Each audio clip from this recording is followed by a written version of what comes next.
Hello नमस्कार, मैं doctor Rajneesh Kumar आप सभी का एक बार फिर से हार्दिक स्वागत करता हूं। आज के वीडियो लेक्चर में हम बात करेंगे आचार्य रामचंद्र शुक्ल की दृष्टि में चंद बरदाई के ऊपर। जब आप चंद बरदाई को आचार्य रामचंद्र शुक्ल के इतिहास ग्रंथ में पढ़ेंगे तो इनका जिक्र वीर गाथा काल प्रकरण 3 के अंतर्गत देश भाषा काव्य में किया गया है। वैसे आप जानते हैं कि आचार्य रामचंद्र शुक्ल ने अपने इतिहास ग्रंथ को प्रकरणों में बांटा हुआ है। आदिकाल को कुल 4 प्रकरणों में बांटा गया है, जिसमें प्रकरण 2 के अंतर्गत अपभ्रंश काव्य और प्रकरण 3 के अंतर्गत देश भाषा काव्य को रखा गया है। तो दोनों चीजों को आपने देख लिया कि एक तरफ शुक्ल जी ने अपभ्रंश काव्य की बात की है तो दूसरी तरफ देश भाषा काव्य की भी बात की है। और चंद बरदाई को, जो कि हिंदी के प्रथम महाकवि और इनकी जो रचना पृथ्वीराज रासो है, हिंदी का प्रथम महाकाव्य कहलाता है, ये देश भाषा काव्य के अंतर्गत शामिल किए गए।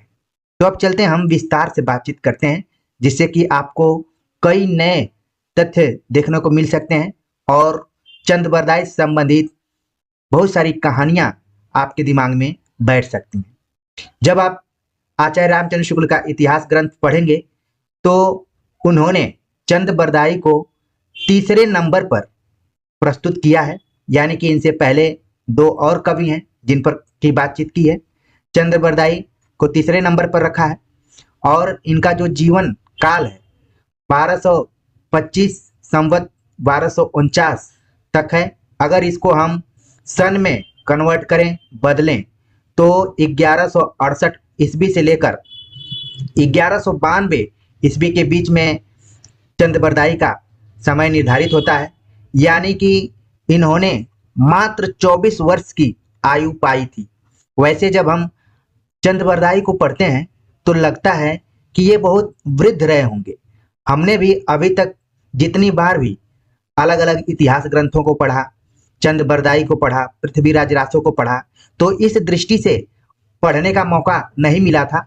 लेकिन ये नोट्स जब मैं आप सभी के लिए तैयार कर रहा था तो चंद बरदाई के जीवन काल को देखा तो बड़ा अचंभित रह गया कि चंद बरदाई मात्र 24 वर्ष के ही थे, जबकि हम अभी तक भारतेंदु हरिश्चंद्र को मान रहे थे कि सिर्फ 35 वर्ष तक जीवित रहे और हिंदी साहित्य में बहुत काम किए।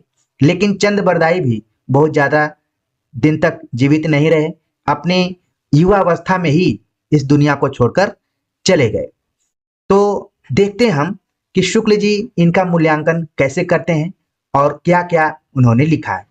शुक्ल जी लिखते हैं, ये हिंदी के प्रथम महाकवि माने जाते हैं और इनका पृथ्वीराज रासो हिंदी का प्रथम महाकाव्य है।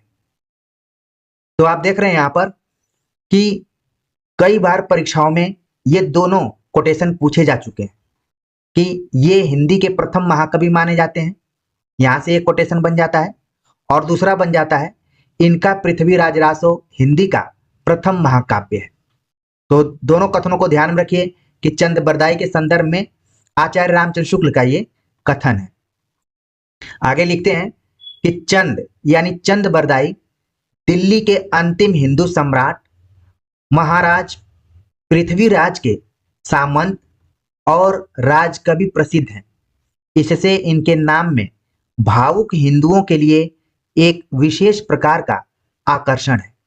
शुक्ल जी स्पष्ट करते हैं कि जो चंद बरदाई हैं वो दिल्ली के अंतिम हिंदू सम्राट महाराज पृथ्वीराज के सामंत और राजकवि, ये 2 चरित्र निभाते हैं यहाँ पर चंद बरदाई। एक तरफ वो सामंत भी हैं, दूसरी तरफ राजकवि हैं, और पृथ्वीराज चौहान की वजह से भावुक हिंदुओं के लिए चंद बरदाई के प्रति एक विशेष आकर्षण भी है। आगे बताते हैं, रासो के अनुसार ये भट्ट जाति के जगात नामक गोत्र के थे। ये जो पॉइंट है परीक्षा के दृष्टिकोण से इंपॉर्टेंट है, पूछा जा सकता है कि पृथ्वीराज रासो के अनुसार चंद बरदाई किस जाति से संबंधित थे, किस गोत्र से संबंधित थे, क्योंकि बदलते हुए पैटर्न में ये सब सवाल बन सकते हैं। आगे लिखते हैं, इनके पूर्वजों की भूमि पंजाब थी, जहां लाहौर में इनका जन्म हुआ था। तो ध्यान में रखना है कि चंद बरदाई का जन्म लाहौर में हुआ था। इनके पूर्वज पंजाब से जुड़े हुए थे, लेकिन आगे चलकर चंद बरदाई दिल्ली के अंतिम हिंदू सम्राट महाराज पृथ्वीराज चौहान के राजकवि के तौर पर जाने जाते हैं। आगे हम देखते हैं, बड़ी ही इंटरेस्टिंग बात यहाँ पर बताई जा रही है कि इनका और महाराज पृथ्वीराज का जन्म एक ही दिन हुआ था और दोनों ने एक ही दिन यह संसार भी छोड़ा था। यानी कि चंद बरदाई और पृथ्वीराज दोनों एक ही दिन पैदा हुए थे और एक ही दिन इनका निधन भी हो गया। यानी 24 वर्ष की उम्र में ये दोनों महान व्यक्तित्व इस दुनिया में इतिहास भी रच दिए और कम समय तक जीवित रहे। आगे आचार्य रामचंद्र शुक्ल लिखते हैं, ये महाराज पृथ्वीराज के राजकवि ही नहीं, उनके सखा और सामंत भी थे, और ऊपर बताया गया कि राजकवि भी थे। तो ये तीनों चीजें आपको ध्यान में रखना है कि बहुत कम ऐसे कवि होते हैं जो किसी राजा के सखा भी हों, सामंत भी हों और साथ में राजकवि भी हों। अगला पॉइंट और महत्वपूर्ण है कि पृथ्वीराज चौहान के जो दरबारी कवि चंद बरदाई थे, वो किन किन चीजों में पारंगत थे, किन किन विधाओं में पारंगत थे। वे षड्भाषा के जानकार थे, व्याकरण, काव्य, साहित्य, छंद शास्त्र, ज्योतिष, पुराण, नाटक आदि अनेक विधाओं में पारंगत थे। सवाल पूछा जा सकता है घुमा फिराकर कि निम्नलिखित में से चंद बरदाई किसमें पारंगत थे और किसमें नहीं थे। तो ध्यान में रखिए कि कुल 8 ऐसी विधाएं हैं, 8 ऐसे क्षेत्र हैं जिसमें कि पारंगत थे चंद बरदाई। षड्भाषा, व्याकरण, काव्य, साहित्य, छंद शास्त्र, ज्योतिष, पुराण, नाटक सभी विधाओं में पारंगत थे। इन्हें जालंधरी देवी का इष्ट था, जिसकी कृपा से ये अदृष्ट काव्य भी कर सकते थे। ये इंपॉर्टेंट पॉइंट है, पूछा जा सकता है कि चंद बरदाई के ऊपर किसका इष्ट था या फिर किसका प्रभाव था या फिर वरदहस्त था। तो जालंधरी देवी को ध्यान में रखना है आप सभी को। आगे आचार्य रामचंद्र शुक्ल लिखते हैं कि इनका जीवन पृथ्वीराज के जीवन के साथ ऐसा मिला जुला था कि अलग नहीं किया जा सकता।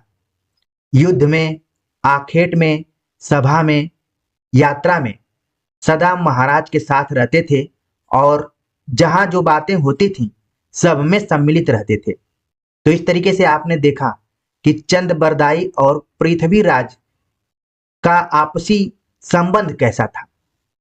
ऊपर बताया जा चुका है कि ये सखा भी हैं, सामंत भी हैं, राजकवि भी हैं, राजा भी हैं, लेकिन सबसे महत्वपूर्ण चीज बताई गई कि दोनों एक ही दिन पैदा हुए और एक ही दिन इस दुनिया को छोड़कर भी गए। तो ये बहुत कम देखने में मिलता है। फिर भी आपको ध्यान में रखना है कि चंद बरदाई और पृथ्वीराज आपस में इतने घुले मिले थे कि चाहे वो युद्ध का मैदान हो, चाहे शिकार का मैदान हो, चाहे मीटिंग हो, चाहे कहीं यात्रा हो, सब जगह एक साथ मौजूद रहते थे। 24 घंटे एक दूसरे के साथ रहते थे। अमीर खुसरो के बारे में आचार्य रामचंद्र शुक्ल का क्या दृष्टिकोण रहा है, क्योंकि पिछले साल के क्वेश्चन पेपर को आप देखेंगे तो वहां पर आचार्य रामचंद्र शुक्ल के कथनों को भी पूछा गया है। तो सबसे पहले हम बात करेंगे कि खुसरो की चर्चा आचार्य रामचंद्र शुक्ल ने अपने इतिहास ग्रंथ में वीर गाथा काल प्रकरण 4 फुटकल रचनाएं के अंतर्गत किया है। यह भी काफी इंपॉर्टेंट है, क्योंकि जब आप हिंदी साहित्य का इतिहास पढ़ेंगे आचार्य रामचंद्र शुक्ल का, तो उन्होंने आदिकाल को कुल 4 प्रकरणों में बांटा हुआ है, जिसमें कि आप देख रहे हैं कि अमीर खुसरो को उन्होंने चौथे प्रकरण में रखा है, जिसका शीर्षक है वीर गाथा काल और सब चैप्टर है, उप अध्याय है उसका फुटकल रचनाएं। ध्यान देने वाली बात है कि फुटकल रचनाओं में अमीर खुसरो और विद्यापति दोनों को शामिल किया गया है और बाद में यही दोनों काफी इंपॉर्टेंट कवि के रूप में हमारे सामने उभर कर आते हैं। लेकिन जब आचार्य रामचंद्र शुक्ल लिख रहे थे तो उनको समझ में नहीं आ रहा था कि इनको कहाँ हम अपने इतिहास में जगह दें, तो उन्होंने फुटकल रचनाओं के अंतर्गत रख दिया। प्रिय विद्यार्थियों, वैसे तो आप लोगों के पास ये बुक होगी, मैं बहुत कुछ नया नहीं बता रहा हूँ, बस नए तरीके से कैसे पढ़ना है वो है। कई विद्यार्थी पीडीएफ इत्यादि मांगते रहते हैं, पीडीएफ देने में कोई बुराई नहीं है, आपको यहाँ से अच्छी जगह और भी पीडीएफ मिल सकती है, लेकिन कैसे किसी पुस्तक को पढ़ना है, मेरा उद्देश्य यही है कि आपको पढ़ना सिखाया जाए, आपको व्यू दिया जाए, आपको दृष्टिकोण दिया जाए। तो जैसे ही आप लोग मेरे किसी भी लेक्चर्स को सुने तो जरूर वहां पर मूल पुस्तक रख के पढ़ें और उसको मिलाकर पढ़ें कि क्या मैं कितना चीज़ों को सही बता रहा हूं और क्या है। हालांकि आप लोग मेरे ऊपर काफ़ी विश्वास करते हैं और मैं कोशिश करता हूं कि आपका ये विश्वास बना रहे, क्योंकि मेरी जिम्मेदारी इसलिए और ज़्यादा बढ़ जाती है कि मेरे क्लासमेट भी मेरे वीडियो लेक्चर देखते रहते हैं और जहाँ भी उनको सुझाव देना पड़ता है वो मुझे देते हैं। इसलिए आपको बहुत कम चैनल मिलेगा जहाँ पर इस तरीके से लोग समर्पित होकर चीज़ों को प्रस्तुत करने के लिए प्रेरित करते हो। ठीक है, तो चलते हम बात करते हैं कि जब आप खुसरो को पढ़ेंगे आचार्य रामचंद्र शुक्ल के इतिहास ग्रंथ में, तो वीर गाथा काल के प्रकरण 4 के अंतर्गत रखा गया है फुटकल रचनाएं। एक चीज और ध्यान में रखना है कि आचार्य रामचंद्र शुक्ल ने खुसरो शब्द का प्रयोग किया है, अमीर वहां पर नहीं लगाया हुआ है और इनको 8वें नंबर पर रखा हुआ है। ये भी आप ध्यान में रखिए, क्योंकि बदलते हुए पैटर्न पर एक सवाल पूछ लिया गया था कि आचार्य रामचंद्र शुक्ल के अनुसार अष्टछाप कवियों का क्रम क्या है। ठीक है, वैसे तो हम जन्म काल के आधार पर अष्टछाप कवियों का नाम याद रखते हैं, लेकिन क्योंकि सवाल कई बार घुमा फिरा कर पूछा जाता है और कुल कोशिश यही रहती है कि आपके पढ़ाई को चेक किया जाए, उसका मूल्यांकन किया जाए। तो जब भी आप इतिहास ग्रंथ पढ़ेंगे शुक्ल जी का, तो वहां पर अमीर खुसरो को 8वें नंबर पर रखा गया है और शुरुआत होती है कि पृथ्वीराज की मृत्यु संवत 1249 के 90 वर्ष पीछे खुसरो ने संवत 1340 के आसपास रचना आरंभ की है। तो यहाँ पर आप देख रहे हैं कि आचार्य रामचंद्र शुक्ल अपने इतिहास ग्रंथ में तिथियों का जो भी उल्लेख करते हैं वो संवत में करते हैं। तो आपको संवत में से 57 घटा देना है, तो वो क्या हो जाएगा, ईस्वी में कन्वर्ट हो जाएगा। तो इसलिए 1249 में से आप 57 घटाएंगे, जो भी आएगा वो सन और ईस्वी में कन्वर्ट होगा। ध्यान में रखना है कि पृथ्वीराज की मृत्यु के 90 वर्ष पीछे खुसरो ने संवत 1340 के आसपास रचना आरंभ की है। इन्होंने गयासुद्दीन बलवन से लेकर अलाउद्दीन और कुतुबुद्दीन मुबारक शाह तक कई पठान बादशाहों का जमाना देखा था। ये इंपॉर्टेंट चीज है कि जिस अमीर खुसरो को हम आदिकाल में पढ़ते हैं वो कई पठान बादशाहों के समकालीन रहे, जिसमें गयासुद्दीन से लेकर बलवन तक, अलाउद्दीन और कुतुबुद्दीन मुबारक शाह तक। आप कई जगहों पर पढ़ेंगे तो लगभग 7 शासकों के ये दरबार में रहे हुए हैं। ये भी एक ऐतिहासिक उपलब्धि रही है, तो आपको ध्यान में रखना है। आगे जो कथन है कि ये फारसी के बहुत अच्छे ग्रंथकार और अपने समय के नामी कवि थे। मान लीजिए यही कथन पूछ लिया जाएगा तो तुरंत आपके दिमाग में आएगा कि हमने आचार्य रामचंद्र शुक्ल के इतिहास ग्रंथ में पढ़ा है, क्योंकि आचार्य रामचंद्र शुक्ल की एक खासियत है कि वो डायरेक्ट किसी कवि का नाम नहीं लेते हैं, बल्कि कवि के स्थान पर सर्वनामों का प्रयोग करते हैं। आप यहाँ पर देख रहे हैं, लिखते हैं कि ये फारसी के बहुत अच्छे ग्रंथकार और अपने समय के नामी कवि थे। तो हो सकता है कि पूछ लिया जाए कि ये कथन किस कवि के बारे में है और किसका है, तो तुरंत आप लोग बता देंगे कि आचार्य रामचंद्र शुक्ल ने अमीर खुसरो के बारे में लिखा हुआ है। इनकी मृत्यु संवत 1381 में हुई। ये बड़े ही विनोदी, मिलनसार और सहृदय थे। इसी से जनता की सब बातों में पूरा योग देना चाहते थे। ये कथन काफी इंपॉर्टेंट है, पूछा जा सकता है कि किसके बारे में कहा गया है। ये बड़े ही विनोदी, मिलनसार, सहृदय थे। ठीक है, इसी से जनता की सब बातों में पूरा योग देना चाहते थे। आचार्य रामचंद्र शुक्ल लिखते हैं अमीर खुसरो के बारे में। बदलते हुए पैटर्न में ऑप्शन में विनोदी दे दिया जाएगा, मिलनसार दे दिया जाएगा, सहृदय दे दिया जाएगा और पूछ लिया जाएगा कि इसमें से ए और बी सही है, सी व डी सही है, ए बी सी सही है। तो जितने भी विद्यार्थी यहाँ पर सुन रहे हैं तुरंत बता देंगे कि आचार्य रामचंद्र शुक्ल ने अमीर खुसरो के बारे में लिखा कि ये बड़े ही विनोदी, मिलनसार और सहृदय थे। इसी से जनता की सब बातों में पूरा योग देना चाहते थे। आगे वे लिखते हैं, जिस ढंग के दोहे, तुकबंदियां और पहेलियां आदि साधारण जनता की बोलचाल में इन्हें प्रचलित मिली, उसी ढंग के पद्य, पहेलियां आदि कहने की उत्कंठा इन्हें भी हुई। तो यहां पर आप देख रहे हैं कि दोहे, तुकबंदियां, पहेलियां, तीन चीजों का उल्लेख अमीर खुसरो के बारे में किया जा रहा है कि जिस ढंग के दोहे, तुकबंदियां और पहेलियां आदि साधारण जनता की बोलचाल में इन्हें प्रचलित मिली, उसी ढंग के पद्य, पहेलियां आदि कहने की उत्कंठा इन्हें भी हुई, मतलब अमीर खुसरो को भी हुई। तो ये ध्यान में रखिए कि ये पूरा कथन आचार्य रामचंद्र शुक्ल का खुसरो के बारे में। अगला है, इनकी पहेलियां और मुकरियां प्रसिद्ध हैं। एक बार मैं छत्तीसगढ़ पीसीएस का इंटरव्यू देने गया हुआ था, तो वहां पर मुझसे पूछा गया था कि पहेलियां और मुकरियां के लिए कौन फेमस है। तो उस समय तत्काल मेरे दिमाग में नहीं आया, मैं पंचतंत्र के बारे में बताने लगा, क्योंकि आप जानते हैं कि इंटरव्यू में थोड़ा सा मनोवैज्ञानिक दबाव होता है। तो पूछने वाले ने क्लियरिटी इस तरीके से नहीं पूछा था, उन्होंने पहेलियां, बुझनी, इन सारे शब्दों का प्रयोग किया था, तो मैं पंचतंत्र बताना शुरू कर दिया। लेकिन बाद में उन्होंने कहा कि अमीर खुसरो का नाम सुना है आपने, तो मुझे याद आ गया कि अरे यार, मैं इतनी बड़ी गलती कैसे कर रहा हूं। पहेलियां और मुकरियां अगर पूछा जाए कि कौन इसके लिए प्रसिद्ध है, तो वो है अमीर खुसरो।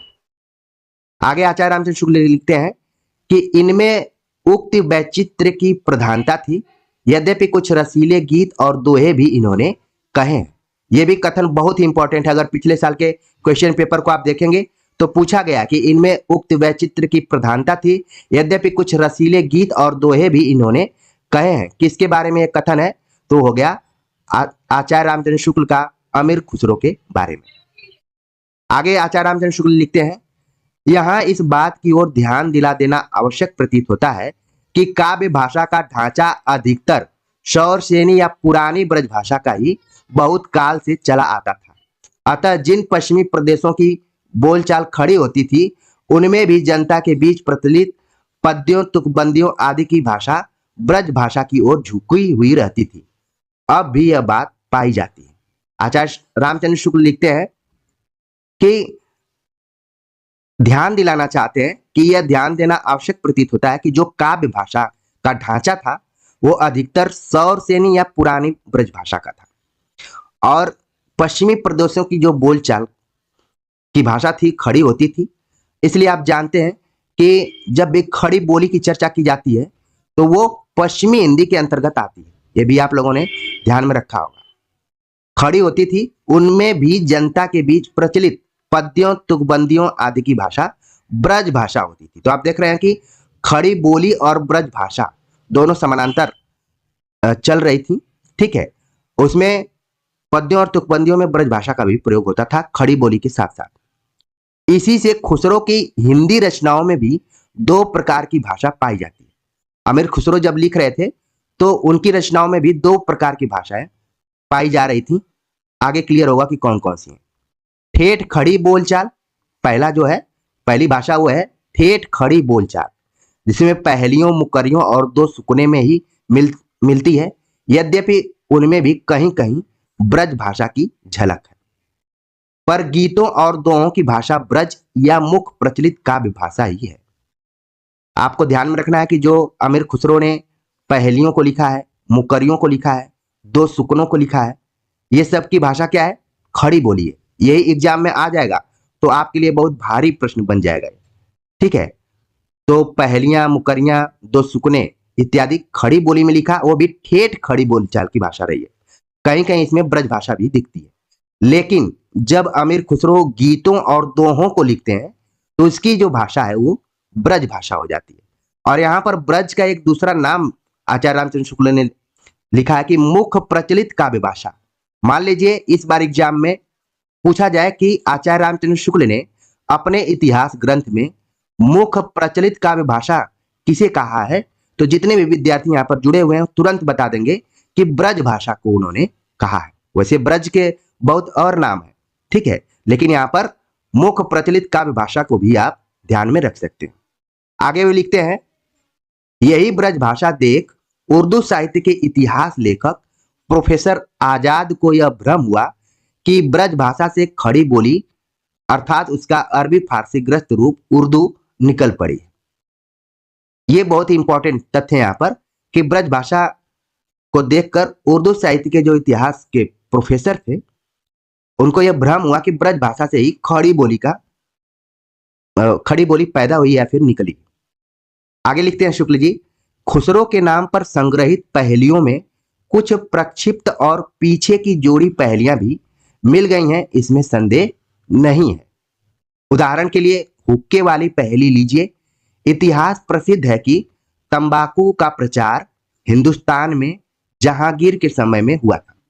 यहां पर ध्यान में आपको रखना है कि हुक्के वाली जो पहेली है अमीर खुसरो की, उससे यह पता चलता है कि तंबाकू का जो प्रचार प्रसार हुआ हिंदुस्तान में वो जहांगीर के समय में हुआ। उसकी पहली गोदाम अंग्रेजों की सूरत वाली कोठी थी, जिसके तंबाकू का एक नाम ही सुरती या सुरती पड़ गया। पूर्वांचल में भी सुरती लोग खाते हैं और कई जगहों पर भी खाते हैं, पूरा भारत में भी खाते हैं, ठीक है, जो कि हार्मफुल है। लेकिन आपको यहाँ पर ध्यान में रखना है परीक्षा के दृष्टिकोण से कि अमीर खुसरो ने जो भी पहेलियां यूज की है, बुझनी यूज की है, वो आम जनजीवन से ही उठाया है। जिसमें हुक्के वाली पहेली का जो उन्होंने जिक्र किया है वो तंबाकू से जुड़ा हुआ है, जो कि जहांगीर के समय में आया हुआ था, उसका प्रचार प्रसार हुआ। उसकी पहली गोदाम यानी उसका जो भंडार था अंग्रेजों की सूरत वाली कोठी से था, इसलिए उसका नाम सुरती पड़ गया। बाद में इसको लोग खैनी इत्यादि भी कहना शुरू कर दिए। आगे लिखते हैं, इसी प्रकार भाषा के संबंध में भी संदेह किया जा सकता है कि वह दीर्घमुख परंपरा के बीच कुछ बदल गई होगी, उसका पुरानापन कुछ निकल गया होगा। किसी अंश तक यह बात हो सकती है, पर साथ ही यह भी निश्चित है कि उसका ढांचा कवियों और चारणों द्वारा व्यवहृत प्राकृत की रूढ़ियों की जकड़ी काव्य भाषा से भिन्न था। प्रश्न यह उठता है कि क्या उस समय तक भाषा घिसकर इतनी चिकनी हो गई थी जितनी पहेलियों में मिलती है। यहाँ पर सवाल उठाते हैं कि जो भाषा पहले रूढ़ियों की से जकड़ी हुई थी, लेकिन अब वो क्या हो गई थी, धीरे धीरे उन रूढ़ियों से बाहर निकल गई थी और घिसकर इतनी चिकनी हो गई थी कि जिसका प्रयोग हमें अमीर खुसरो की पहेलियों में दिखाई पड़ता है। आगे लिखते हैं, खुसरो के प्राय 200 वर्ष पीछे की लिखी जो कबीर की बानी की हस्तलिखित प्रति मिली है, उसकी भाषा कुछ पंजाबी लिए राजस्थानी है, पर इसमें पुराने नमूने अधिक हैं। जैसे सप्तमी विभक्ति के रूप में ई यानी कि घरी घर में चला समाया के स्थान पर चलिया चल्या, समैया समैया, उनई आई के स्थान पर उन्मी आई यानी झुक आई इत्यादि का प्रयोग होने लगा। तो यहाँ पर आपको ध्यान में रखना है, बार बार आचार्य रामचंद्र शुक्ल खुसरो को यहाँ पर आप देख रहे हैं कि कबीर की बानी की हस्तलिखित प्रति से इसकी तुलना कर रहे हैं कि खुसरो के प्राय 200 वर्ष पीछे कबीर का जन्म हुआ और उस समय कबीर का समय आया और उस समय जो उनकी प्रति मिली हुई है, जो कि हाथ से लिखी गई है, उसकी भाषा जो कुछ है पंजाबी लिए राजस्थानी है और इसमें कुछ पुराने नमूने अधिक हैं और उसका उन्होंने उदाहरण दिया है। आगे लिखते हैं, यह बात कुछ उलझन की अवश्य है, पर विचार करने पर यह अनुमान दृढ़ हो जाता है कि खुसरो के समय में इठ, वशिष्ठ आदि रूप ईठ, इष्ट, ईठ, ईठ या वशिष्ठ यहाँ पर वशिष्ठ, वशिष्ठ, विशिष्ट, वशीठ हो गए थे। तो आप देख रहे हैं कि कैसे भाषा का परिवर्तन हो रहा है। वैसे भी जब आप आदिकाल पढ़ेंगे तो साहित्य के साथ साथ हम भाषा का विकास भी देखते हैं। तो आदिकाल दो दृष्टिकोणों से बहुत ही महत्वपूर्ण है। आगे आचार्य रामचंद्र शुक्ल लिखते हैं इन शब्दों पर विचार करते हुए कि अतः पुराने प्रत्यय आदि बोलचाल से बहुत कुछ उठ गए थे। यदि चलिया, मारिया आदि पुराने रूप रखें तो पहेलियों के छंद टूट जाएंगे। अतः यही धारणा होती है कि खुसरो के समय में बोलचाल की स्वाभाविक भाषा घिसकर बहुत कुछ उसी रूप में आ गई थी जिस रूप में खुसरो में मिलती है। आगे वो लिखते हैं, बहुत ही इंपॉर्टेंट कथन है और परीक्षा के दृष्टिकोण से महत्वपूर्ण है। कबीर की अपेक्षा खुसरो का ध्यान बोलचाल की भाषा की ओर अधिक था, उसी प्रकार जैसे अंग्रेजों का ध्यान बोलचाल की भाषा की ओर अधिक रहता। ये इंपॉर्टेंट कथन है, यहाँ पर कई बार सवाल पूछा जा चुका है। अगर आप पिछले साल के क्वेश्चन पेपर को देखेंगे, आचार्य रामचंद्र शुक्ल ने लिखा कि कबीर के अपेक्षा खुसरो का ध्यान बोलचाल की भाषा की ओर अधिक था, उसी प्रकार जैसे अंग्रेजों का ध्यान बोलचाल की भाषा की ओर अधिक रहता। अगला जो कथन है वो भी बहुत महत्वपूर्ण है। खुसरो का लक्ष्य जनता का मनोरंजन था। बदलते हुए पैटर्न में यूजीसी नेट के पाठ्यक्रम में आचार्य रामचंद्र शुक्ल के एक एक वाक्य को उठाकर उसको विकल्प बना दिया गया है और पूछ लिया गया है कि आचार्य रामचंद्र शुक्ल ने जो भी कवियों के बारे में कहा है, कौन सा कथन असत्य है, कौन सा सत्य है। तो मान लीजिए यहाँ पर जितनी भी बातें हमने बताई हैं, आप अपने दिमाग में बैठाते जा रहे होंगे और जैसे प्रश्न को देखेंगे तुरंत आप कैच कर लेंगे कौन सी बात असत्य है, कौन सी बात सत्य है। आचार्य रामचंद्र शुक्ल लिखते हैं कि खुसरो का लक्ष्य जनता का मनोरंजन था, पर कबीर धर्मोपदेशक थे, अतः उनकी बानी पोथियों की भाषा का सहारा कुछ न कुछ खुसरो की अपेक्षा अधिक लिए हुए है। बहुत ही इंपॉर्टेंट कथन है, इसको भी आप ध्यान में रखिए। और नीचे खुसरो की कुछ पहेलियां, दोहे और गीत दिए जाते हैं, उदाहरण दिए हैं उन्होंने किताबों में, अपने इतिहास ग्रंथ में। वो लिखते हैं कि एक थाल मोती से भरा, सबके सिर पर औंधा धरा, चारों ओर वह थाली फिरे, मोती उससे एक न गिरे।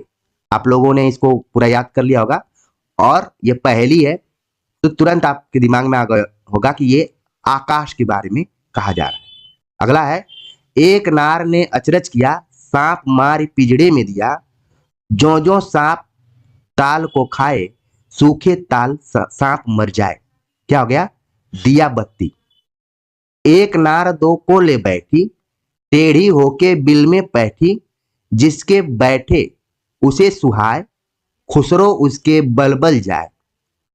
पायजामा। अरथ तो इसका बूझेगा, मुंह देखो तो सूझेगा। दर्पण के लिए। आगे लिखते हैं कि ऊपर के शब्दों में खड़ी बोली का कितना निखरा हुआ रूप है। तो जो भी उदाहरण दिए गए, आकाश, दिया बत्ती, पायजामा, दर्पण, इसमें आप देख रहे हैं कि जो भी खड़ी बोली का प्रयोग किया गया है वो बहुत ही स्पष्ट है, निखरा हुआ है। लग ही नहीं रहा है कि ये आदिकाल की खड़ी बोली है, लग रहा है कि ये तो आधुनिक काल का है कि एक थाल मोती से भरा, सबके सिर पर औंधा धरा। ठीक है, एक नार ने अचरज किया, सांप मार पिजड़े में दिया, एक नार दो को ले बैठी, टेढ़ी होके बिल में बैठी, अरस तो इसका बूझेगा, मुंह देखो तो सूझेगा। तो यहाँ पर जो भी शब्दों का प्रयोग किया गया है, शब्दों में खड़ी बोली का निखरा हुआ रूप दिखाई पड़ रहा है।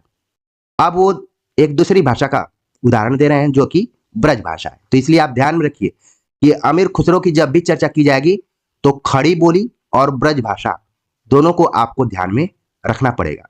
ठीक है, तो अब ब्रज भाषा का वो उदाहरण दे रहे हैं। चूक भई कुछ वासों ऐसी, देश छोड़ भयो परदेसी। तो आप देख रहे हैं कि भयो शब्द है। ठीक है, ये क्या है? ब्रज भाषा का एक उदाहरण के रूप में है। एक नार पिया को भानी, तन वाको सगरो ज्यों पानी, चाम मास वाके नहीने का, चाम मास वाके नहीने, हाड़ हाड़ में वाके छेद, मोहि अचंबो आवत ऐसे, वामे जीवत बसत है कैसे। ठीक है, ये उदाहरण दिए गए। अब नीचे के दोहे और गीत बिल्कुल ब्रज भाषा अर्थात मुख प्रचलित काव्य भाषा में देखिए।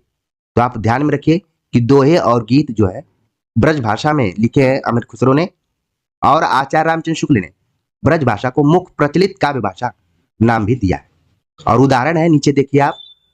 उज्जल बरन अधीन तन, एक चित्त दो ध्यान, देखत में तो साधु हैं, निपट पाप की खान, खुसरो रैन सुहाग की, जागी पी के संग, तन मेरे मन पीव को, दो भये एक रंग, गोरी सोवे सेज पर, मुख पर डारी डारे केस, चल खुसरो घर आपने, रैन भई चहु देश। तो इन पंक्तियों से आप भली भांति परिचित हैं।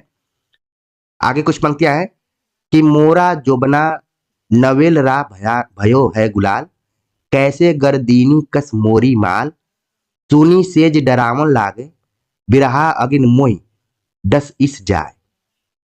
हजरत निजामुद्दीन चिश्ती जर्जरी पक्षवीर, जोई जोई ध्यावे तेई तेई फल पावे, मेरे मन की मुराद भर दीजिए अमीर।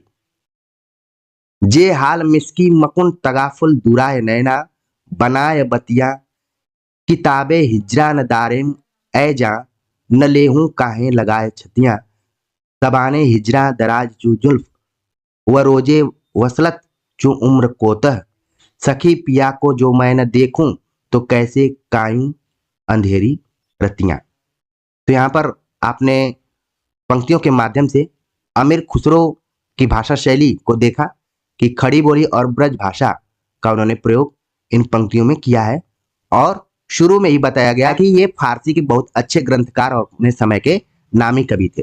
तो उम्मीद है कि आचार्य रामचंद्र शुक्ल की दृष्टि में अमीर खुसरो को कैसे देखा गया है आपने समझा होगा कि विद्यापति आचार्य रामचंद्र शुक्ल की दृष्टि में और डॉक्टर बच्चन सिंह की दृष्टि में कैसे रहे हैं। इन दोनों आलोचकों ने विद्यापति को किस तरीके से देखा है, क्योंकि पिछले साल के क्वेश्चन पेपर को अगर आप सभी देखेंगे तो यहाँ से बहुत सवाल बने हुए हैं। तो हमारी कोशिश है कि आप वन लाइनर नोट्स के दृष्टिकोण से और एक समझ विकसित करने के दृष्टिकोण से इस वीडियो लेक्चर को देखेंगे तो आपको काफी लाभ मिलेगा। जब भी हम विद्यापति पर बात करेंगे आचार्य रामचंद्र शुक्ल के अनुसार, तो जैसा कि आप जानते हैं कि आचार्य रामचंद्र शुक्ल ने अपने इतिहास ग्रंथ को प्रकरणों में बांटा है। तो आदिकाल प्रकरण 2 के अंतर्गत अपभ्रंश काव्य के अंतर्गत विद्यापति की चर्चा उन्होंने थोड़ी सी की है। इसके बाद अगली चर्चा उन्होंने प्रकरण 4 के अंतर्गत वीरगाथा काल में किया हुआ है। जैसा कि आप जानते हैं कि अमीर खुसरो और विद्यापति को आचार्य रामचंद्र शुक्ल ने फुटकल खाते में रखा था, फुटकल रचनाओं के अंतर्गत। तो चलते हम बात करते हैं कि आचार्य रामचंद्र शुक्ल ने आदिकाल प्रकरण 2 के अंतर्गत अपभ्रंश काव्य में क्या लिखा है विद्यापति के संदर्भ में। तो वो लिखते हैं कि अपभ्रंश की रचनाओं की परंपरा यहीं समाप्त होती है। यानी कि इससे पहले अगर आप इतिहास पढ़ेंगे तो सारंगधर की चर्चा उन्होंने की है और फिर इसके बाद वो विद्यापति पर आ गए और लिखते हैं कि अपभ्रंश की रचनाओं की परंपरा यहीं समाप्त होती है। यद्यपि 50-60 वर्ष पीछे विद्यापति संवत 1460 में वर्तमान विद्यापति ने बीच बीच में देश भाषा के भी कुछ पद्य रखकर अपभ्रंश में 2 छोटी छोटी पुस्तकें लिखी, पर उस समय तक अपभ्रंश का स्थान देश भाषा ले चुकी थी। यानी कि यहाँ पर बताया जा रहा है कि जिस दौर में अपभ्रंश की रचनाएं की जा रही थी, अपभ्रंश भाषा में रचनाएं की जा रही थी, उस समय विद्यापति ने देश भाषा के कुछ पद्य लिखे थे और उसके साथ ही उन्होंने देश भाषा का मिश्रण करते हुए अपभ्रंश में 2 छोटी छोटी पुस्तकें लिखी थी, जिसका जिक्र आगे और करते हैं कि प्रसिद्ध भाषा तत्वविद सर जॉर्ज ग्रियर्सन जब विद्यापति के पदों का संग्रह कर रहे थे, उस समय उन्हें पता लगा था कि कीर्तिलता और कीर्ति पताका नाम की प्रशस्ति संबंधी 2 पुस्तकें भी उन्होंने उनकी लिखी हैं। तो आपको यहाँ पर ध्यान में रखना है कि विद्यापति के पदों का संग्रह कौन कर रहा था? George Grierson. जॉर्ज ग्रियर्सन प्रसिद्ध भाषाविद थे। उन्होंने जब पदों का संग्रह किया तो उन्हें पता लगा कि कीर्तिलता और कीर्ति पताका विद्यापति की 2 ऐसी पुस्तकें हैं जो कि प्रशस्ति संबंधी पुस्तकें हैं। हो सकता है कि एग्जाम में आपसे पूछ लिया जाए कि कीर्तिलता और कीर्ति पताका किस तरह की पुस्तकें रही हैं। तो ये प्रशस्ति संबंधी रही हैं, यानी कि राजाओं की इसमें प्रशंसा की गई है, अतिशयोक्तिपूर्ण प्रशंसा की गई है। आपके दिमाग में बातें बैठ रही होंगी। आगे आचार्य रामचंद्र शुक्ल लिखते हैं कि पर उस समय इनमें से किसी का पता न चला, यानी कि कीर्तिलता और कीर्ति पताका का पता नहीं चला। लेकिन थोड़े दिन हुए महामहोपाध्याय पंडित हर प्रसाद शास्त्री नेपाल गए थे। वहां राजकीय पुस्तकालय में कीर्तिलता की एक प्रति मिली, जिसकी नकल उन्होंने ली। तो यहाँ पर एक नया तथ्य आपको मिल रहा है कि कीर्तिलता की जो एक प्रति मिली, उसकी फोटोकॉपी हर प्रसाद शास्त्री जब नेपाल गए थे तो वहां से लाए। वहां की गवर्नमेंट लाइब्रेरी जो थी, राजकीय पुस्तकालय, वहां से इसको प्राप्त किया। आगे आचार्य रामचंद्र शुक्ल लिखते हैं कि इस पुस्तक में तिरहुत के राजा कीर्ति सिंह की वीरता, उदारता, गुण ग्राहकता आदि का वर्णन बीच बीच में कुछ देश भाषा के पद्य रखते हुए अपभ्रंश भाषा के दोहा, चौपाई, छप्पय छंद, गाथा आदि छंदों से किया गया है। तो आपको यहाँ पर ध्यान रखना है कि जो कीर्तिलता है, जिसमें राजा कीर्ति सिंह की वीरता, उदारता, गुणग्राहकता का वर्णन किया गया है और बीच में कुछ देश भाषा के पद रखते हुए अपभ्रंश भाषा का उसमें मिश्रण किया गया है और कुछ यहाँ पर छंदों का उन्होंने जिक्र किया, जिसमें कि दोहा, चौपाई, छप्पे आदि छंद शामिल हैं। आगे लिखते हैं कि इस अपभ्रंश की विशेषता यह है कि यह पूर्वी अपभ्रंश है, इसमें क्रियाओं आदि के बहुत से रूप पूर्वी हैं। तो यहाँ पर आपको ध्यान में रखना है कि जब आप आदिकाल पढ़ेंगे तो आदिकाल में अपभ्रंश जो प्रयुक्त होती थी वो भी कई तरीके की थी, जिसमें कि आप डिंगल और पिंगल दो शैलियों का नाम सुने होंगे। जैसे ही मैंने डिंगल और पिंगल का नाम लिया, तुरंत आपके दिमाग में आ गया होगा कि अपभ्रंश मिश्रित राजस्थानी डिंगल और अपभ्रंश मिश्रित ब्रज पिंगल हो गई। लेकिन आप देख रहे हैं कि यहाँ पर विद्यापति ने जिस अपभ्रंश का प्रयोग किया उसको आचार्य रामचंद्र शुक्ल पूर्वी अपभ्रंश नाम दे रहे हैं। यानी कि विद्यापति, जैसा कि आप जानते हैं कि बिहार के रहने वाले थे, तो भारत के मैप में जब बिहार आप देखेंगे और खासतौर से दरभंगा का क्षेत्र, तो वो पूर्वी क्षेत्र के अंतर्गत आता है। तो उसी के तर्क पर आचार्य रामचंद्र शुक्ल ने बताया कि विद्यापति ने जिस अपभ्रंश का प्रयोग किया वो इस तरीके की अपभ्रंश राजस्थानी ब्रज न होकर बल्कि पूर्वी अपभ्रंश से युक्त है। तो ये पहली विशेषता, इसको बिल्कुल आपको ध्यान में रखना है। और आगे लिखते हैं कि इसमें क्रियाओं आदि के बहुत से रूप पूर्वी हैं। नमूने के लिए एक उदाहरण लीजिए। जब भी आचार्य रामचंद्र शुक्ल का इतिहास ग्रंथ आप पढ़ेंगे तो वो कोई बात हवाई नहीं करते हैं, बल्कि उदाहरणों के माध्यम से समझाने का प्रयास करते हैं। जैसा कि उन्होंने लिखा कि विद्यापति ने जिस अपभ्रंश का प्रयोग किया है वो पूर्वी अपभ्रंश है और उसकी क्रियाओं में भी पूर्वीपन दिखाई पड़ती है। अब उदाहरण के माध्यम से हम उसे समझते हैं। पंक्तियां दी गई हैं। रज्ज लुद्ध असलान बुद्धि विकम बले हारल, पास बसी विश्वासी राय गयनेसर मारल, मारंत राय रणरोल पडु मैनी हाहा सद्द हुआ, सुर राय नयर नर अर रमणि बाम नयन पफवरिय धुआ। तो जैसे ही इन पंक्तियों का मैंने वाचन किया, आपके दिमाग में तुरंत अपभ्रंश की कुछ विशेषताएं आने लगी होंगी, जिसमें अपभ्रंश की एक खास विशेषता है द्वित्व की प्रधानता। ठीक है, यानी कि यहां पर आप देख रहे हैं जैसे रज में डबल ज है, ठीक है। इसके बाद बिक्कम में आप देख रहे हैं कि डबल क है। इसी तरीके से पफुअरिय शब्द जो है इसमें डबल प आप देख रहे हैं। तो ये अपभ्रंश मिश्रित है। लेकिन पूर्वीपन कैसे आ गया इसमें?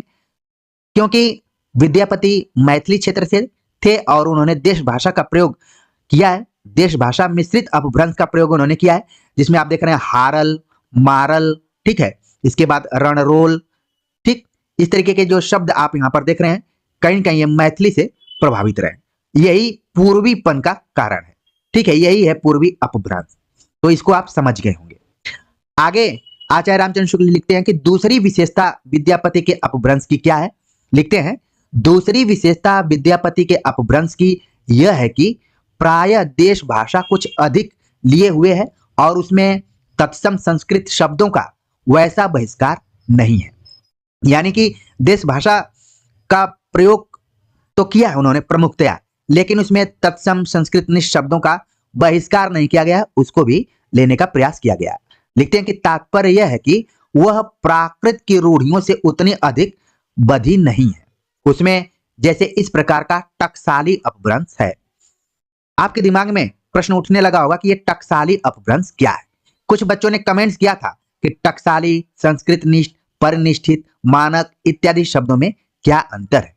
तो टकसाली का अगर आप सामान्य अर्थ देखेंगे तो इसका मतलब होता है प्रामाणिक या फिर मानक, ठीक है। तो शब्द से आपको बहुत भयभीत होने की जरूरत नहीं है। सामान्य रूप से यही बात कही जा रही है कि मानक अपभ्रंश का प्रयोग कई बार विद्यापति ने अपनी कविताओं में की है। जैसे उदाहरण आप देखेंगे तो है पुरुष तेण पुरुष सेवु नहीं पुरुष सेवु जम मत्तेन, जल दानेन हुआ जलो न हो जल वो पुंजियो धूमो। तो यहाँ पर जैसे ही मैंने इसका वाचन किया इन पंक्तियों का, तो कुछ जो अपभ्रंश की विशेषताएं हैं, जैसा कि मैं बार बार आपको द्वित्व की प्रधानता के बारे में बात कर रहा हूं, वो सारी चीजें आपको यहाँ पर दिख रही होंगी। तो जिस तरीके से आपने ऊपर देखा कि यहाँ पर जो पंक्तियां हैं इस अपभ्रंश में और नीचे की जो पंक्ति है इसमें थोड़ी सी आपको यहाँ पर अंतर दिख रहा होगा। ये वही बात है कि इसमें देश भाषा का तो प्रयोग किया गया है, लेकिन संस्कृतनिष्ठ या तत्सम शब्दों का बहिष्कार नहीं किया गया है, इसको भी उन्होंने प्रयोग कर लिया है। आगे और पंक्तियों के बारे में बात होगी, तुरंत आपके दिमाग में बातें बैठ जाएंगी। लिखते हैं आचार्य रामचंद्र शुक्ल कि वैसे ही इस प्रकार की देश भाषा या बोली भी है।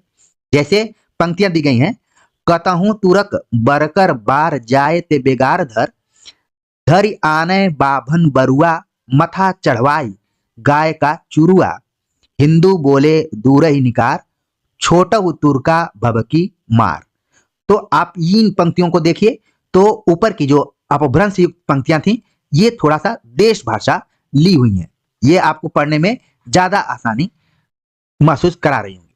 तो ध्यान में रखिए कि विद्यापति की जो भाषा शैली है, कई जगहों पर उन्होंने टकसाली अपभ्रंश का प्रयोग किया है और देश भाषा मिश्रित अपभ्रंश का प्रयोग उन्होंने किया है। आगे आचार्य रामचंद्र शुक्ल लिखते हैं कि अपभ्रंश की कविताओं के जो नए पुराने नमूने अब दिए जा चुके हैं, उनसे इस बात का ठीक अनुमान हो सकता है कि काव्य भाषा प्राकृत की रूढ़ियों से कितनी बधी हुई चलती रही। बोलचाल तक के तत्सम संस्कृत शब्दों का पूरा बहिष्कार उसमें पाया जाता है। उपकार, नगर, विद्या, वाचन ऐसे प्रचलित शब्द भी उ आर न अर बिज्जा ब अड़ बनाकर ही रखे जाते थे। तो आप देख रहे हैं कि उपकार को बोलचाल तक के भाषा के रूप में जब प्रयोग किया जाता था तो तत्सम संस्कृत शब्दों का पूरा बहिष्कार पाया जाता है। जैसे उपकार को लिख दिया गया उ आर, नगर को रख दिया गया न अर, विद्या को लिख दिया गया बिज्जा, वचन को लिख दिया गया ब अड़, यदि बनाकर रखे जाते थे। जासु तासु ऐसे रूप बोलचाल से उठ जाने पर भी पोथियों में बराबर चलते रहे। अगली विशेषता बताते हैं कि विशेषण विशेष्य के बीच विभक्तियों का समानाधिकरण अपभ्रंश काल में कृदंत विशेषणों से बहुत कुछ उठ चुका था, पर प्राकृत की परंपरा के अनुसार अपभ्रंश की कविताओं में कृदंत विशेषणों में मिलता है। जैसे जो बण गयुम न झूरी, गए को यौवन को न झूर, गए यौवन को न पछता। यहां पर समानाधिकरण शब्द का प्रयोग किया गया है। अगर आपने कारक पढ़ा होगा तो कारकों की संख्या कुल 8 है, जिसमें कि कर्ता, कर्म, करण, संप्रदान, अपादान सारी चीजें आप जानते होंगे।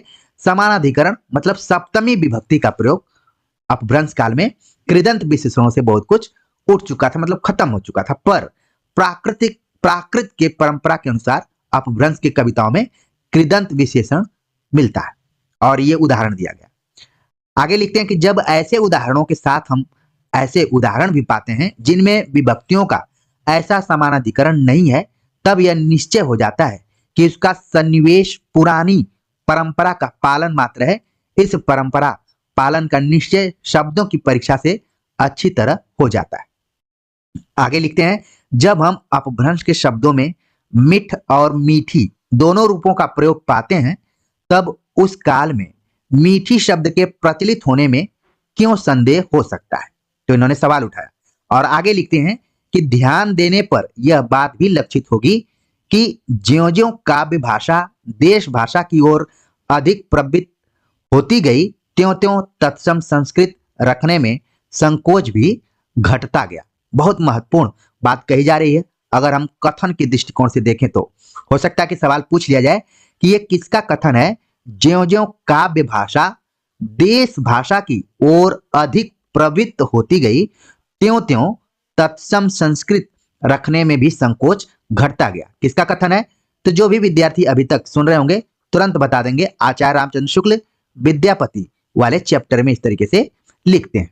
और आगे लिखते हैं कि सारंगधर के पद्यों और कीर्तिलता में इसका प्रमाण मिलता है कि जब काव्य भाषा देश भाषा की ओर अधिक प्रवृत्त होती गई, त्यों-त्यों तत्सम संस्कृत रखने में संकोच भी घटता गया। तो दो रचनाओं को सारंग दर के पद्यों को और कीर्तिलता में इसके प्रमाण को मानते हैं। तो उम्मीद है कि ऊपर की सभी बातें आप ध्यान में रखेंगे। तो ये हो गया प्रकरण 2 के अंतर्गत। अब आ गया प्रकरण 4, जिसमें कि वीर गाथा काल फुटकल रचनाएं शीर्षक दिया गया है। जब आप आचार्य रामचंद्र शुक्ल का इतिहास ग्रंथ पढ़ेंगे तो आदिकाल को कुल 6 प्रकरणों में बांटा गया है और उन 6 का नाम अलग अलग शीर्षक से दिया गया है। तो यहां पर आपने 2 देख लिया कि जो प्रकरण 2 था वो हो गया आपका अपभ्रंश काव्य का, और प्रकरण 4 आप देख रहे हैं वीर गाथा काल, जिसमें कि फुटकल रचनाओं की बात की गई है। इससे पहले हमने अमीर खुसरो के बारे में बात की थी। अब हम बात कर रहे हैं विद्यापति, जो कि फुटकल रचनाओं के अंतर्गत रखा गया है। तो विद्यापति को क्रम संख्या 9 पर आचार्य रामचंद्र शुक्ल ने रखा है, जबकि अमीर खुसरो का अगर आप लोगों ने वीडियो लेक्चर देखा होगा तो इनको बताया था मैंने कि 8 नंबर पर रखा गया है। वैसे तो किताबें आपके पास होंगी, आप अच्छे से अध्ययन भी कर रहे होंगे, लेकिन इस वीडियो लेक्चर के बाद आपको एक नई दृष्टि मिल रही होगी और दोबारा जब आप इतिहास पढ़ेंगे आचार्य रामचंद्र शुक्ल का तो बड़ा ही रुचिकर दृष्टिकोण से पढ़ेंगे और फास्ट आपका रिवीजन होगा। तो विद्यापति को 9 नंबर पर रखा गया है। एक दृष्टि आपको मिली होगी कि इन संख्याओं को आपको फालतू नहीं समझना है, बल्कि ध्यान में रखना है, क्योंकि वर्तमान समय में जिस तरीके से परीक्षाओं का पैटर्न बदलता जा रहा है और गंभीरता से सवाल पूछे जा रहे हैं, अंदर से सवाल पूछे जा रहे हैं, तो इस तरीके से पूछा जा सकता है कि आचार्य रामचंद्र शुक्ल ने विद्यापति को किस नंबर पर रखा है। तो जो भी विद्यार्थी यहाँ पर जुड़े हुए हैं वो तुरंत इसका सही जवाब बता देंगे। आचार्य रामचंद्र शुक्ल 9 नंबर पर विद्यापति का जिक्र करते हुए लिखते हैं कि अपभ्रंश के अंतर्गत इनका उल्लेख हो चुका है, और हमने भी ऊपर प्रकरण 2 के अंतर्गत इनका उल्लेख कर लिया, बता दिया आपको, सारी चीजें आपके दिमाग में बैठ गई होंगी। आगे लिखते हैं कि पर जिसकी रचना के कारण ये मैथिल कोकिल कहलाए वह इनकी पदावली है। यानी कि इसके पहले हमने कीर्तिलता और कीर्तिपता का दोनों की चर्चा की, लेकिन जिस रचना के वजह से विद्यापति को मैथिल कोकिल कहा जाता है वो रचना है पदावली। तो इस वाक्य को या कथन को आप परीक्षा के दृष्टिकोण से जरूर ध्यान में रखिए। अगर आ जाए कि किसका कथन है कि पर जिसकी रचना के कारण ये मैथिल कोकिल कहलाए वह इनकी पदावली है, आचार्य रामचंद्र शुक्ल। आगे लिखते हैं, इन्होंने अपने समय की प्रचलित मैथिली भाषा का व्यवहार किया है। विद्यापति को बंग भाषा वाले अपनी ओर खींचते हैं। तो ये बड़ा ही इंपॉर्टेंट फैक्ट है कि ये बात सही है कि विद्यापति मैथिली क्षेत्र के थे, मैथिली भाषा का व्यवहार उन्होंने किया अपने कविता में, खासतौर से पदावली में, लेकिन बॉर्डर पर ही बंग भाषा यानी कि बांग्ला बोलने वाले भी विद्यापति को अपना मानते हैं। ठीक है, ये विवाद है। कुछ लोग बोलते हैं कि ये मैथिली के लोग अपना अधिकार जमाते हैं, जो कि एकदम से सही है, लेकिन विद्यापति की इतना लोकप्रियता रही है कि बंग भाषा वाले भी अपनी ओर खींचते हैं, मतलब अपना इन्हें मानते हैं। आगे आचार्य रामचंद्र शुक्ल लिखते हैं कि सर जॉर्ज ग्रियर्सन ने भी बिहारी और मैथिली को मागधी से निकली होने के कारण हिंदी से अलग माना है। यह बहुत ही इंपॉर्टेंट यहाँ पर फैक्ट है। पूछा जा सकता है कि किस विद्वान ने बिहारी और मैथिली दोनों भाषाओं को हिंदी से अलग माना है, क्योंकि ये दोनों भाषाएं मागधी से निकली हुई हैं। तो इसका आंसर हो जाएगा जॉर्ज ग्रियर्सन। तो जरूर इसको ध्यान में रखिए। लेकिन आचार्य रामचंद्र शुक्ल आगे लिखते हैं कि पर केवल भाषा शास्त्र की दृष्टि से कुछ प्रत्ययों के आधार पर ही साहित्य का विभाजन नहीं किया जा सकता। बहुत ही इंपॉर्टेंट चीज यहां पर बताई जा रही है कि अगर हम साहित्य का विभाजन केवल भाषा की दृष्टि से करें और कुछ प्रत्ययों के आधार पर करें तो यह विभाजन ठीक नहीं है। तो ये सवाल तो आचार्य रामचंद्र शुक्ल ने उठाया, लेकिन अगर आप आधुनिक काल में देखेंगे तो नामवर सिंह ने विमर्शों को केंद्र में रखते हुए सवाल उठाया कि साहित्य को विमर्शों के आधार पर नहीं बांटा जाना चाहिए। ये दलित साहित्य है, ये स्त्री साहित्य है, ये आदिवासी साहित्य है।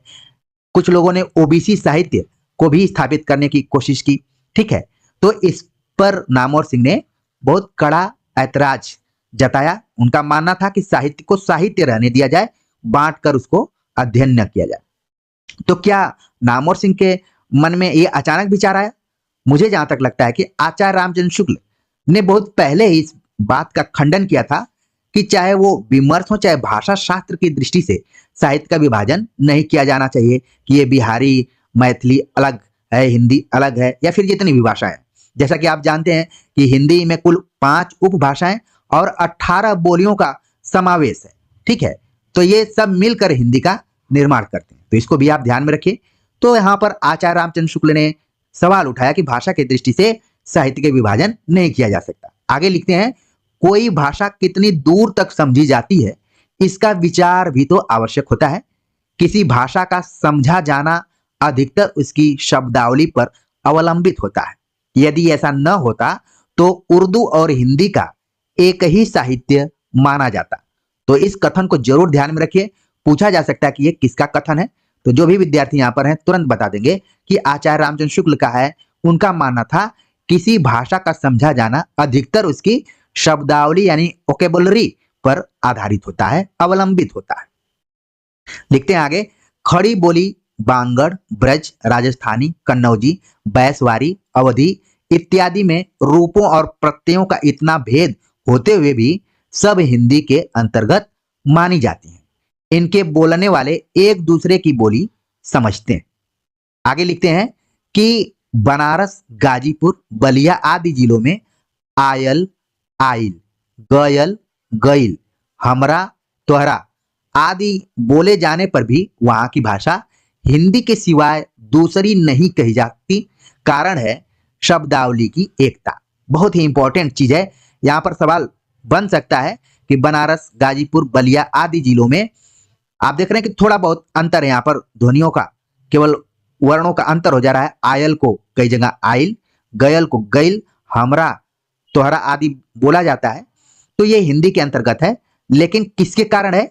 शब्दावली की एकता के कारण। मेन कारण ये है कि शब्दावली की एकता के कारण भले क्षेत्र जगह बदल जा रहे हो, लेकिन ये एक ही भाषा के अंतर्गत आते हैं। जैसे आप छत्तीसगढ़ में जाएंगे तो वहां पर लिखा रहता है हमर छत्तीसगढ़, ठीक है, जबकि यहां पर देखिए हमारा शब्द प्रयोग किया गया है। तो बस थोड़ा सा अंतर है। और छत्तीसगढ़ी तो आप जानते हैं किस हिंदी के अंतर्गत है? पूर्वी हिंदी के अंतर्गत है। तो कुल मिलाकर किस कारण है सब? शब्दावली की एकता के कारण। उम्मीद है कि मेरी बातें आपको समझ में आ रही होंगी। यही अंतर होता है वन लाइनर किताबों को पढ़ने में और गंभीर लेक्चर सुनने में। आगे आचार्य रामचंद्र शुक्ल लिखते हैं कि अतः जिस प्रकार हिंदी साहित्य विशलदेव रासों पर अपना अधिकार रखता है, उसी प्रकार विद्यापति की पदावली पर भी। हो सकता है कि यह कथन पूछ लिया जाए कि किसका है, तो तुरंत आप बता देंगे कि आचार्य रामचंद्र शुक्ल का है। यहां पर 2 रचनाओं की तुलना की गई, विशलदेव रासो और पदावली की। कहा जा रहा है कि जिस प्रकार हिंदी साहित्य विशलदेव रासो पर अपना अधिकार रखता है, उसी प्रकार विद्यापति की पदावली पर। जैसा कि आप जानते हैं कि पदावली जो है वो मैथिली भाषा में है और विशलदेव रासो जो है वो अपभ्रंश भाषा में है। तो भले ये भाषागत अलगाव हो, लेकिन ये सब किसके अंतर्गत है? शब्दावली की एकता के दृष्टिकोण से हिंदी के अंतर्गत ही शामिल किया जाता है। तो जैसे ही मैंने विशलदेव रासो बोला, पदावली बोला, आपके दिमाग में इनके रचनाकारों का नाम भी आ गया होगा। आ गया होगा तो बहुत अच्छी बात है, नहीं आया होगा तो ये आपको समझ जाना चाहिए कि रिवीजन की जरूरत है। तो तुरंत आप अपने दिमाग में रखिए। आगे जो आचार्य रामचंद्र शुक्ल लिखते हैं बड़ा ही इंपॉर्टेंट है और परीक्षा के दृष्टिकोण से आपको ध्यान में रखना चाहिए। लिखते हैं कि विद्यापति के पद अधिकतर श्रृंगार के ही हैं, जिनमें नायिका और नायक राधा कृष्ण है। तो अगर आपने यूजी पीजी में वार्षिक परीक्षाएं दी होंगी तो वहां पर सवाल एक बनता है कि सिद्ध कीजिए कि विद्यापति श्रृंगारिक कवि हैं या भक्त कवि हैं। तो हम लोग अपने हिसाब से आंसर दे देते हैं क्योंकि वहां पर नंबर पाना होता है। लेकिन यहां पर हम परीक्षा के दृष्टिकोण से पढ़ रहे हैं और खास तौर से आचार्य रामचंद्र शुक्ल की दृष्टि में विद्यापति को पढ़ रहे हैं। तो आपको ध्यान में रखना है कि आचार्य रामचंद्र शुक्ल ने विद्यापति के पद अधिकतर श्रृंगार के ही है ऐसा मानते हैं, मतलब उनको उन्होंने श्रृंगारिक कवि माना है। तो ध्यान में रखना है। और लिखते हैं कि जिनमें नायिका और नायक राधा कृष्ण है। इन पदों की रचना जयदेव के गीत काव्य के अनुकरण पर ही शायद की गई हो। इनका माधुर्य अद्भुत है। आगे लिखते हैं कि विद्यापति शैव थे। यह भी सवाल कई बार पूछ लिया जाता है, इसलिए छोटा सा वाक्य बहुत ही इंपॉर्टेंट है कि विद्यापति किस प्रकार के कवि थे, यानी कि उनकी आस्था किसमें थी, तो वो शैव थे, शिव भक्त थे। ठीक है। और एक लोक प्रचलित है उगना। उगना एक तरीके से विद्यापति से जुड़ा हुआ शब्द है, बाद में हम कभी इस पर चर्चा करेंगे। फिलहाल आपको ध्यान में रखना है कि विद्यापति शैव थे। आगे आचार्य रामचंद्र शुक्ल लिखते हैं कि उन्होंने इन पदों की रचना श्रृंगार काव्य की दृष्टि से की है, भक्त के रूप में नहीं। विद्यापति को कृष्ण भक्तों की परंपरा में न समझना चाहिए। यहां पर बहुत ही इंपॉर्टेंट चीज बताई जा रही है कि आचार्य रामचंद्र शुक्ल का मानना है कि विद्यापति ने जिस पदावली की रचना की वो श्रृंगार पर आधारित है, भक्त कवि के रूप में नहीं है। अगर उन्होंने पदावली में राधा कृष्ण को नायक नायिका के रूप में प्रस्तुत किया है तो इसका मतलब नहीं है कि वो कृष्ण भक्त कवि थे। ठीक है। बाद में पता चलेगा आप सभी को कि ये राधा कृष्ण आखिरकार हैं कौन। लेकिन यहां पर आपको क्लियर कट रखना है कि विद्यापति के राधा कृष्ण और कृष्ण भक्तों के राधा कृष्ण में अंतर है। विद्यापति को कृष्ण भक्तों की परंपरा में न समझना चाहिए। इस कथन को बिल्कुल आप ध्यान में रखिए। आचार्य रामचंद्र शुक्ल। अगला जो कथन है वो काफी इंपॉर्टेंट है और आपने अपनी लिखित परीक्षाओं में और तमाम जगहों पर खूब इसका प्रयोग किया होगा और एकदम से आप इससे चिर परिचित होंगे। कथन है, आध्यात्मिक रंग के चश्मे आजकल बहुत सस्ते हो गए हैं, उन्हें चढ़ाकर कुछ लोगों ने जैसे गीत गोविंद के पदों को आध्यात्मिक संकेत बताया है, वैसे ही विद्यापति के इन पदों को भी। तो इस कथन पर ज्यादा हमें आप सभी को जोर नहीं देना है क्योंकि आपने इसको याद किया होगा। आगे आचार्य रामचंद्र शुक्ल लिखते हैं, सूर आदि कृष्ण भक्तों के श्रृंगारी पदों की भी ऐसे लोग आध्यात्मिक व्याख्या चाहते हैं, पता कुछ लोगों को नहीं बाल लीला के पदों का वे क्या करेंगे। तो यहां पर वो सवाल भी उठा रहे हैं। आगे लिखते हैं, इस संबंध में यह अच्छी तरह समझ रखना चाहिए कि लीलाओं का कीर्तन कृष्ण भक्ति का एक प्रधान अंग है। कृष्ण भक्ति का प्रधान अंग क्या है? लीलाओं का कीर्तन करना। जिस रूप में लीलाएं वर्णित हैं उसी रूप में उनका ग्रहण हुआ है और उसी रूप में वे गोलोक में नित्य मानी गई हैं, जहां वृंदावन, यमुना, निकुंज, कदम, सखा, गोपिकाएं इत्यादि सब नित्य रूप में है। इन लीलाओं का दूसरा अर्थ निकालने की आवश्यकता नहीं है। आगे लिखते हैं कि विद्यापति संवत 1460 में तिरहुत के राजा शिव सिंह के यहाँ विद्यमान थे। अभी ऊपर आपने कीर्ति सिंह का नाम सुना था, अब एक और राजा हैं जो कि तिरहुत के ही हैं, उनका नाम है शिव सिंह। ये बात कही जा रही है संवत 1460। जब इसको आप ईस्वी में कन्वर्ट करेंगे तो 1403 ईस्वी हो जाएगा। तो 1403 ईस्वी के आसपास में विद्यापति तिरहुत के राजा शिव सिंह के यहाँ विद्यमान थे। उनके 2 पद नीचे दिए जाते हैं। तो आपको विशेष तौर पर ध्यान में रखना है, बदलते हुए पैटर्न पर हो सकता है सवाल पूछ लिया जाए कि आचार्य रामचंद्र शुक्ल ने विद्यापति के कितने पदों का उल्लेख अपने हिंदी साहित्य के इतिहास में किया है। तो उसकी संख्या 2 है, तो इसको ध्यान में रखना है। उनके 2 पद कौन से हैं? पहला पद हम पढ़ते हैं। पहला पद है, सरस बसंत समय भल पावली, दक्षिण पवन बह धीरे, सपनहु रूप वचन इक भासी, मुख से दूरी करु चीरे। तोहर बदन सम चाँद होत नाही, कयो जतन बिह केला, कै बेरी काट बनावल नव कै, तयो तुलित नहीं भेला। लोचन तुअ कमल नहीं भय सक, से जग के नहीं जाने, से फिर जाय लुकैन लह, जलम पंकज निज अपमाने। तो ये हो गया पहला पद। अब इसकी व्याख्या जब हम आपको विद्यापति की पदावली पढ़ाएंगे और उसमें आपको 25 पदों की व्याख्या भी पढ़नी है, तो और क्लियरिटी के साथ हम भाषा शिल्प के आधार पर बताने का प्रयास करेंगे कि कैसे ये मैथिली के शब्द हैं और उसकी व्याख्या भी बताएंगे। फिलहाल आपको ध्यान में रखना है कि 2 पदों का जो वर्णन किया आचार्य रामचंद्र शुक्ल ने, उसमें पहला जो पद है वो बसंत ऋतु के बारे में है और पूरा उसके बारे में वर्णन किया गया है। दूसरा पद है, भन विद्यापति सुनु बर जोवती, ई सम लक्ष्मी समाने, राजा शिव सिंह रूप नारायण, लखिमा देई प्रतिमाने। तो ये ध्यान में रखिए, शिव सिंह और लखिमा देई ये दोनों विद्यापति ने अपने पंक्तियों में यूज किया है। काली कहल पिय साझई रे, जाइबी मड़ मारु देश, मोय अभागिली नहीं जानल रे, संग जैतव जोगिनी बेश, हृदय बड़ दारुण रे, पिया बिनु बिहरी न जाई, एक शयन सखी सूतल रे, अचल बलब निसि भोर, न जानल कतखन तज गेल रे, बिछुरल चकवा जोर, सुनि सेज पिय सालई रे, पिय बिनु घर मोए आज, विनती करहूं सुगहेलिन रे, मोहि देहि अगिहर साज, विद्यापति कवि गावल रे, आवई आवई मिलत पिय तोर, लखिमा देई बरनागर रे, राय सिंह शिव सिंह नहीं भोर। तो एक तरीके से आप देख रहे हैं कि दूसरे पद में नायक और नायिका के कई बार विरह का वर्णन किया गया है, और जो आप देख रहे हैं कि मैथिली भाषा जैसे जानल रे, सुतल रे, अछल रे, बिछुरल रे, गेल रे, साइल, ठीक है, इस तरीके से शब्द प्रयोग हैं, गावल, ये सब मैथिली भाषा के एक तरीके से विशेषताएं हैं। तो आप इनको ध्यान में रख लीजिए। अगर इस तरीके की पंक्तियां आती हैं कि किसकी पंक्तियां, तो आपके दिमाग में तुरंत आ जाना चाहिए कि ये विद्यापति के हैं। तो उम्मीद है कि दोनों प्रकरणों, प्रकरण 2 में आचार्य रामचंद्र शुक्ल ने विद्यापति के बारे में क्या लिखा, प्रकरण 4 में क्या लिखा है, वो आपके दिमाग में बैठ गया होगा। यहां से किसी भी तरीके का प्रश्न परीक्षा में आएगा तो मैं उम्मीद करता हूं कि आप लोग 100% उसे सही कर पाएंगे।